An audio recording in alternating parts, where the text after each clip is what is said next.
Shalom à toi, bien-aimé. Sois le bienvenu. Que la faveur de Dieu soit avec toi. Que Dieu bénisse encore ta vie ce matin dans le nom de Jésus-Christ de Nazareth. Que cette fin de semaine soit avec toi. Dieu soit avec toi au nom de Jésus. Que la victoire soit ton partage au nom de Jésus-Christ. Que la grâce de Dieu te localise au nom de Jésus-Christ de Nazareth. Notre texte de ce matin se trouve dans Matthieu chapitre 9 à partir du verset 36. Voyant la foule, il fut ému de compassion pour elle parce qu'elle était languissante et abattue comme des brebis qui n'ont point de berger. Alors il dit à ses disciples, la moisson est grande, mais il y a peu d'ouvriers. Priez donc le maître de la moisson d'envoyer des ouvriers dans sa moisson. Bien-aimé, notre texte de ce matin commence par un constat que le Seigneur lui-même fait. La Bible dit, voyant la foule, il fut ému de compassion parce qu'elle était languissante, abattue comme des brebis qui n'ont point de berger. Le constat de Jésus est réel. Beaucoup de contrées manquent de pasteurs. Aujourd'hui, ils sont livrés à eux-mêmes. Il n'y a personne pour les enseigner la parole de Dieu. Beaucoup de pays aujourd'hui manquent de missionnaires. Beaucoup de contrées aujourd'hui ont besoin que la parole de Dieu y arrive. Mais il n'y a pas d'ouvriers pour ces contrées-là. Alors, le Seigneur lui-même dit à ses disciples, la moisson est grande, mais il y a peu d'ouvriers. C'est une réalité, frère.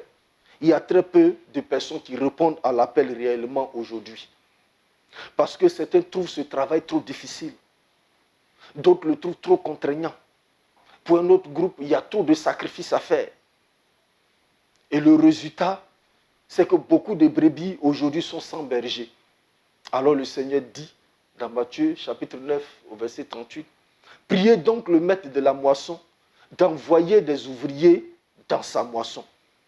Malheureusement, beaucoup de personnes, au lieu de prier le maître pour qu'il envoie d'autres ouvriers dans sa moisson, ils maltraitent ceux qui sont déjà là. Ils leur rendent la tâche difficile. Ils les calomnient. Ils les rejettent. Ce n'est pas ce que Dieu a demandé de faire.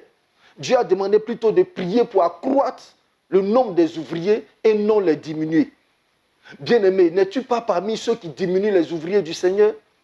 C'est ton attitude qui le démontre.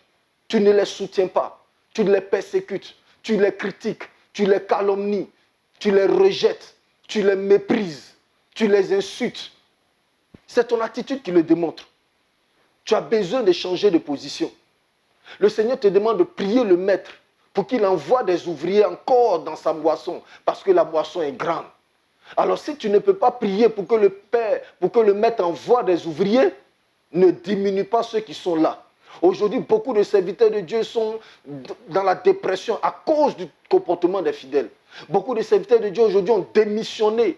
Beaucoup aujourd'hui sont allés chercher du travail. Beaucoup aujourd'hui se sont lancés dans les affaires parce qu'ils sont méprisés, parce qu'ils n'ont rien à manger, eux et leur famille. Bien-aimés, si tu ne peux pas prier le maître pour qu'il envoie encore des ouvriers dans la moisson qui est si grande, alors ne les diminue pas par ton comportement.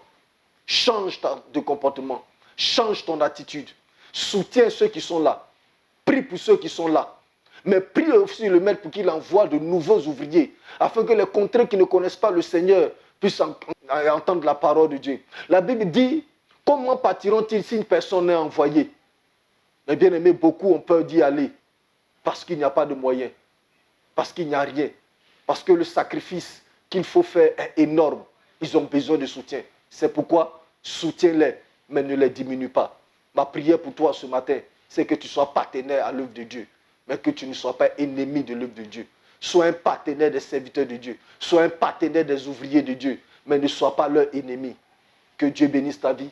Réfléchis bien, que cela puisse te servir de réflexion, afin que tu puisses changer ton attitude et que tu puisses aider un frère, tu puisses exhorter un frère, exhorter une soeur aussi à changer d'attitude, afin qu'il y ait beaucoup d'ouvriers dans la maison du Seigneur, pour que l'œuvre de Dieu puisse avancer. Que le Seigneur te bénisse. Shalom à toi.